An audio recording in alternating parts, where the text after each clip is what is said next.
देखिए latest episodes बिल्कुल ad free. हम बताते हैं इस कृष्णा की वजह से हमारे घर के बच्चों के संस्कारों पर बुरा असर पड़ रहा है और वो हमसे बदतमीजी कर रहे हैं। अब ये बच्ची हमसे बात करेगी, हमारी बेइज्जती करेगी। आने दो आज इन दोनों को। आज क्या हो गया बाबूजी? क्या हुआ? वो तुम्हारे घर का नौकर इस घर में रहेगा तो हमारा जैसा मन चाहेगा हम उससे वैसे बात करेंगे, लेकिन ये तुम्हारी बेटियां हमसे बदतमीजी से बात कर रही हैं। वो जरा सी नुपुर हमको धमकी देके गई है कि हम बात नहीं करेंगे, खाना नहीं खाएंगे। हैं? ये लक्षण जाके उसको बताओ, उसको समझाओ कि इस घर के बच्चियों को ऐसे संस्कार शोभा नहीं देते हैं, समझे?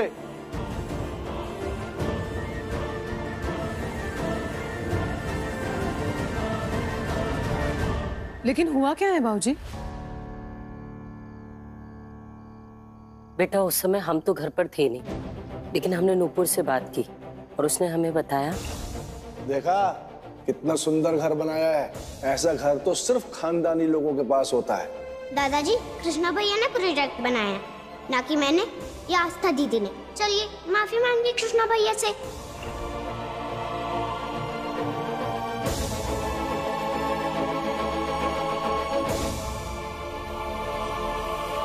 बाबूजी मैं मानता हूँ कि नुपुर ने गलत तरीके से बात की, लेकिन आप इस घर के बड़े हैं, हमारे बुजुर्ग हैं। आपको भी कृष्णा से ऐसे बात नहीं करनी चाहिए थी।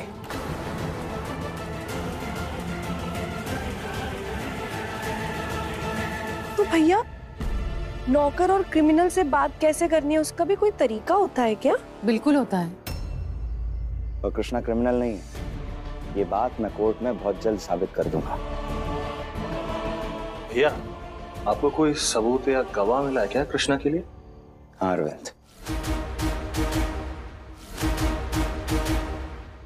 और बहुत जल्द आप सबको ये पता चल जाएगा।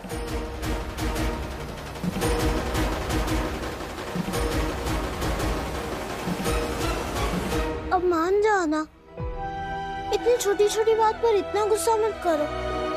खट्टी वापस ले लो ना, कैंसिल कर दो ना खट्टी।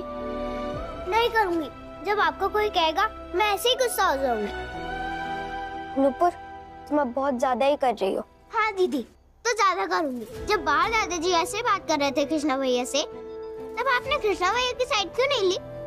आपको लेनी चाहिए थी ना, पर आपने नहीं ही ली। अब मैं आपके हिस्से का भी गुस्सा मैं ही करूंगी, किसी से भी बात नहीं करूंगी। लेकिन मेरा बेटा ऐसा गुस्सा क्यों होएगा? क्यों होएगा? बस पापा, मेरा मन।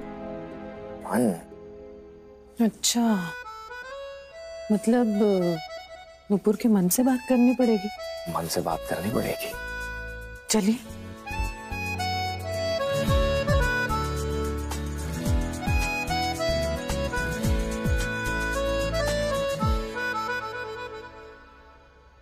हेलो नुपुर का मन। देखो मैं जानती हूँ आप नाराज हो, बस मेरी बात सुन लो।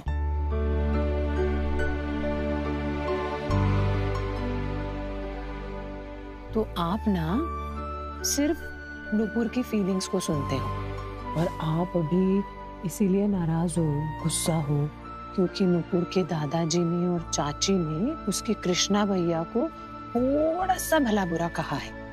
थोड़ा सा नहीं मम्मी, बहुत कहा है।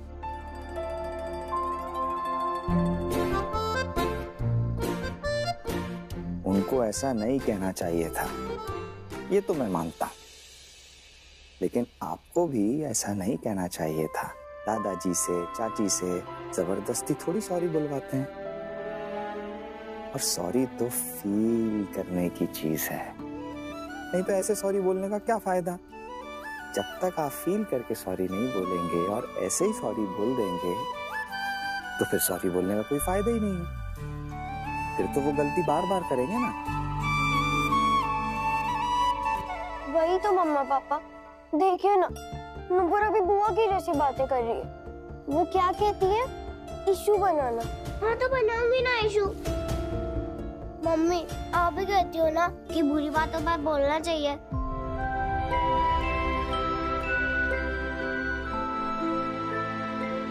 हाँ बेटा बोलना चाहिए, लेकिन मुझे एक बात बताओ, ऐसे हर किसी को तो समझा नहीं सकते ना कि कृष्णा भैया के साथ कैसे रहना है और उनके साथ कैसे बात करनी है ना? लेकिन तुम तो समझती हो ना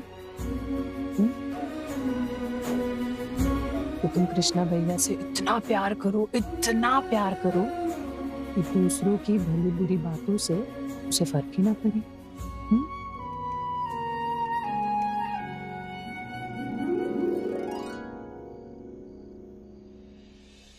कृष्णा भैया, मुझे मम्मी पापा की तो सारी बातें समझ नहीं आई, पर मैं आपके साथ हमेशा रहूंगी।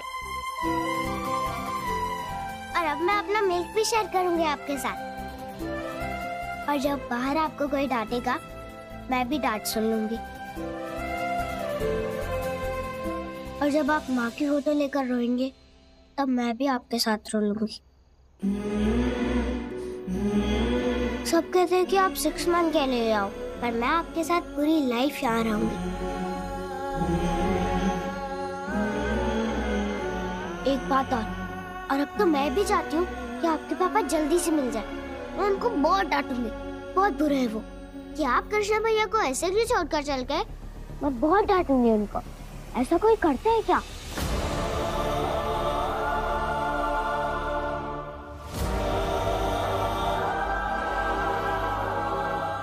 मेरे पापा को अब तुम छोड़ो। अब ये सोचो कि अभी कुछ दिनों बाद ही सर जी और मैडम जी की एनिवर्सरी आने वाली है। तुम क्या पहनोगी, क्या करोगे, वो सोचो। अरे हाँ, हम तो भूल ही गए। आस्था दीदी, अब क्या करें? चलो आ जाओ, मिलकर कुछ सोचते हैं। आओ।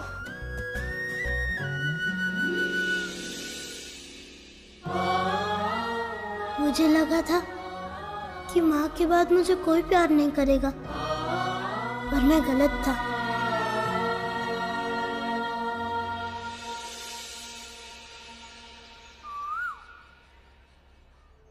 कृष्णा की माँ माला हमारी सहेली थी। आज ये बात यशोदा को बता देनी है हमें।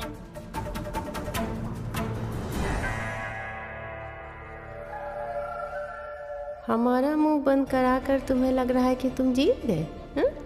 चिच्ची हैं तुम्हारी हम। देखो अब कैसे तुम्हारा खेल पलटते हैं।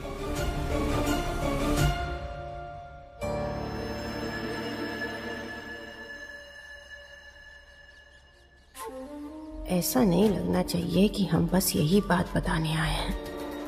कहाँ से शुरू करें समझ में नहीं आ रहा। झाड़ू! क्या? तुम्हारे जीजा जी को ना इस झाड़ू से जितना मारे उतना कम है। क्या हुआ? ऐसे क्यों कह रही हैं आप? हमसे बोल के गए कि कम्मो तुम घर में तैयार रहना, आज तुम्हें बाहर घुमाने लेके जाएंगे। 3 घंटे हो गए हम बैठे हैं घर पे, आए नहीं अभी तक। यशोदा रानी, हमें लगता है कहीं इनका बाहर कोई चक्कर वक्कर तो नहीं है।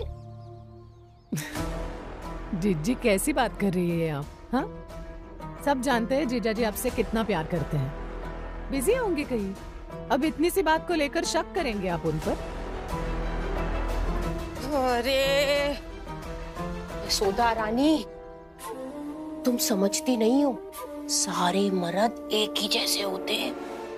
हाँ, दूसरी औरत देखी नहीं कि चली गई उसके पीछे पीछे, और फिर बेचारी बीबी क्या करे? घर में रह जाती है, घर का काम करती है, बच्चे संभालती है, रोती है और इंतजार करती है, बस। आप ना जीजी जरा शांत हो जाइए। अरे जीजा जी ऐसा कभी कर ही नहीं सकते, मुझे पूरा भरोसा है उन पे। देखो यशोदा रानी, तुमको अपने पति पे भरोसा है, चलो अच्छी बात है, पर हम तो ऐसे ही मानते हैं भाई। कि कल को अगर कहीं हमें बाहर से पता चले कि इनका कोई चक्कर वक्कर है, अरे तो कम से कम दुख कम होगा, अफसोस थोड़ा कम होगा। अरे यशोदा रानी क्या बताएं, हमने ना बहुत दुनिया देखी है। अब आदत नहीं है हमारी ईसू बनाने की। पर एक बात बताएं, हमारी ना एक सहेली थी, वो एक लड़के से बहुत प्यार करती थी, इतना प्यार करती थी, इतना प्यार करती थी सुधा रानी, तुम्हें क्या बताएं। पर लेकिन उसका प्रेमी निकला वैसे ही जैसे बाकी मर्द होते हैं। जब प्यार निभाने की बात आई तो घर परिवार दुनिया जहान की दुहाई देके भाग गया उसे छोड़ के। बेचारी क्या करती, रह गई रोती धोती, हाथ पे हाथ धर के बिलखती, इंतजार करती। तो आपके सहेली का प्रेमी वापस नहीं आया उसके पास? नहीं, कहे नहीं। और आपकी सहेली कहाँ है? अमेरिका। हाँ? अमेरिका में? कामिनी, कोई सहेली वहेली नहीं थी वो तुम्हारी? सहेली होती तो तुम्हें उसके बारे में सब कुछ पता होता ना। अरे क्यों आधी अधूरी कहानी सुना रही हो यशोदा को? हाँ? लेकिन इनकी सहेली का हुआ क्या आगे? अरे बहू, उसने बहुत समझदारी वाला फैसला लिया और अपनी जिंदगी में आगे बढ़ गई। उसको ना समझ आ गया कि उसके जिस फैसले से परिवार समाज और दुनिया राजी नहीं है, उसके पीछे रोने से क्या फायदा। उसने कहीं और शादी कर ली, अपना घर बसाया, बच्चे किए, अपना परिवार बसाया और अब जहाँ है ना वहाँ बहुत खुश है। कामिनी बिटिया, तुम भी खुश रहा करो अपने पति के साथ, अपने परिवार के साथ। क्यों बेकार में उनसे झगड़ा करती रहती हो? हाँ, जरा आओ हमारे साथ, हमें तुमसे कुछ काम है। आओ, आ जाओ। आती हूँ बेटी।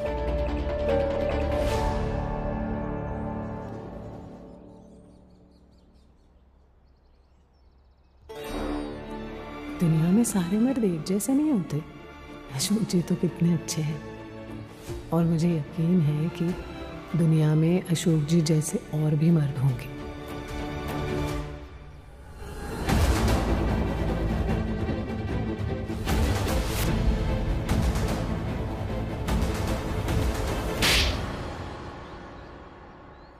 ये क्या अनर्थ करने जा रही थी तुम? हाँ? इतनी बार समझाया, तुम्हें मना किया, समझ में नहीं आता क्या? अरे क्या जरूरत थी यशोदा के सामने उमाला का किस्सा सुनाने की? अम्मा तुम बेकार में भड़क रही हो। हमने क्या किसी का नाम लिया? हमने कहा कि ये किस्सा माला का है। बैठे बैठाया जबरदस्ती इशू बना दिया। दुनिया में ऐसे बहुत सारे किस्से हैं अम्मा जो माला जैसी कहानी से मिलते जुलते हैं। नाम लिया नहीं हमने माला का, जड़ दिया एक थप्पड़। पैदा किया है हमने तुम्हें, अम्मा है तुम्हारी और तुम्हारी रग रग से वाकिफ है। हमारे सामने ना ये होशियारी झाड़ने की कोशिश मत करना तुम। तुम्हारे दिमाग में कब कहाँ क्या चल रहा होता है ना बिटिया, तुम्हारे बिना बताए जान लेते हैं हम। और हम तुम्हारी अम्मा तुम्हें चेतावनी देते हैं, आगे से कहीं भी किसी के भी सामने तुमने मौला का नाम भी लिया ना तो हम तुम्हारे इस घर में आने पर पाबंदी लगा देंगे। क्या हुआ अम्मा?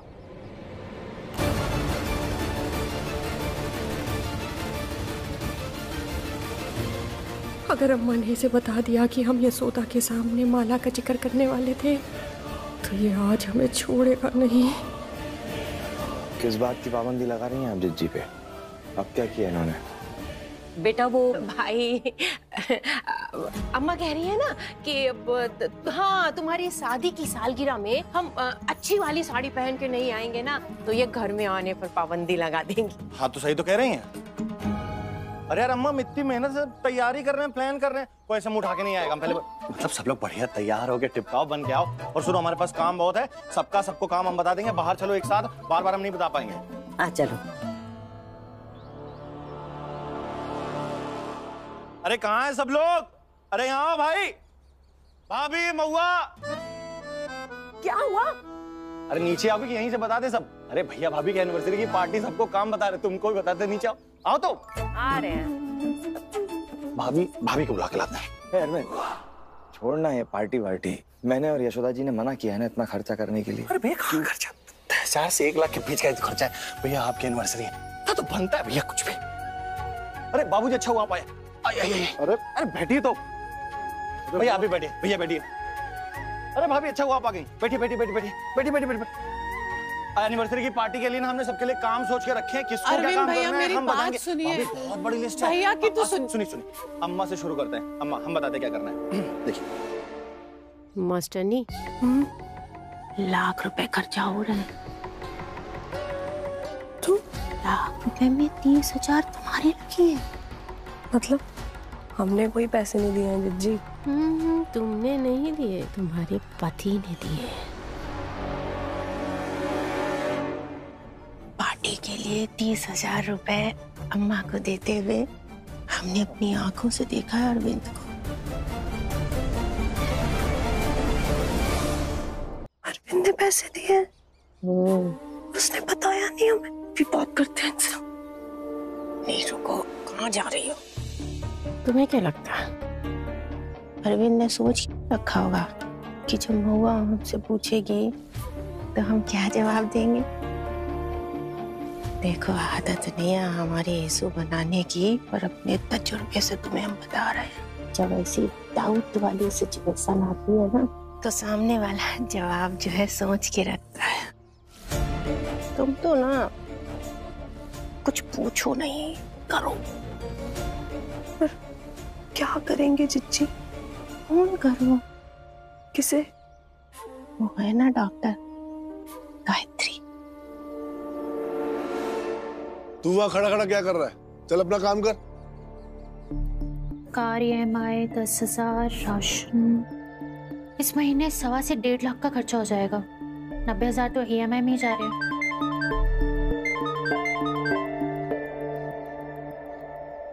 हेलो गायत्री भाभी, एक बात बताइए, आपकी और मनोज भैया की शादी को कितने साल हो गए? 7 साल। लेकिन अचानक से आप ये क्यों पूछ रहे हो? भाभी, इन 7 सालों में आपने कभी अपनी 1 लाख रुपए वाली सालगिरह मनाई है? नहीं ना, हमारे यहाँ मनाई जा रही है। यशोदा भाभी और अशोक भैया की शादी की सालगिरह। भाभी, आपको भी इनविटेशन आएगा। तो इनविटेशन मिलेगा तो आएंगे ही ना। भाभी, आप ये मत समझिएगा कि हम भैया भाभी की सालगिरह के जश्न से जल रहे हैं, बल्कि हमें ना भाभी बहुत दुख हो रहा है कि आपने अपने खर्चों पर कंट्रोल करके भैया को 1 लाख रुपए उधार दे दिए। वही उधारी के पैसे जश्न में उड़ाए जा रहे हैं भाभी। उधारी के पैसे से कोई जश्न मनाता है क्या? हाँ? देखिए, लोग इतने मतलबी हो चुके हैं कि अपने जश्न के चक्कर में ये भूल गए कि सामने वाले को भी तो जरूरत हो सकती है पैसों की। हाँ? हेलो हेलो हेलो, भाभी सुन रही हैं आप? हेलो। हाँ मैं सुन रही हूँ। भाभी देखिए, आप ना अशोक भैया के दोस्त की बीवी हैं और इसीलिए ना हम इस मामले में ज्यादा नहीं पढ़ना चाहते, लेकिन आप हमारी डॉक्टर भी तो हैं। हाँ? तो उस नाते आपके साथ गलत होते हम कैसे देख सकते हैं, बताइए। यहाँ जश्न की तैयारी चल रही है तो हमें बुरा तो लगेगा ना। बस यही बात हमने शेयर करने के लिए आपको फोन किया था, ताकि आप आइएगा जरूर यहाँ। ठीक है भाभी? हाँ चलिए रखते हैं हम। जी जी जी, बाय।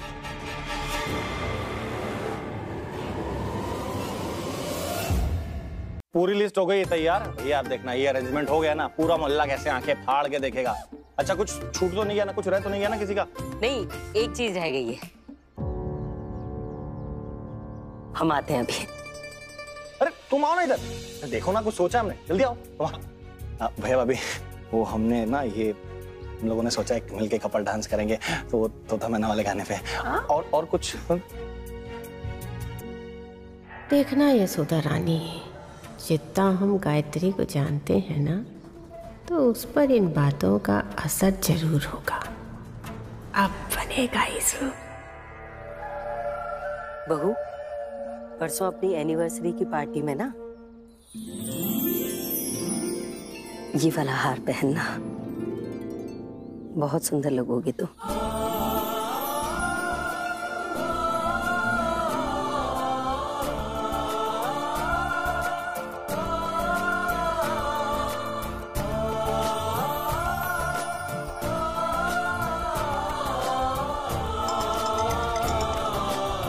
गायत्री बोलो।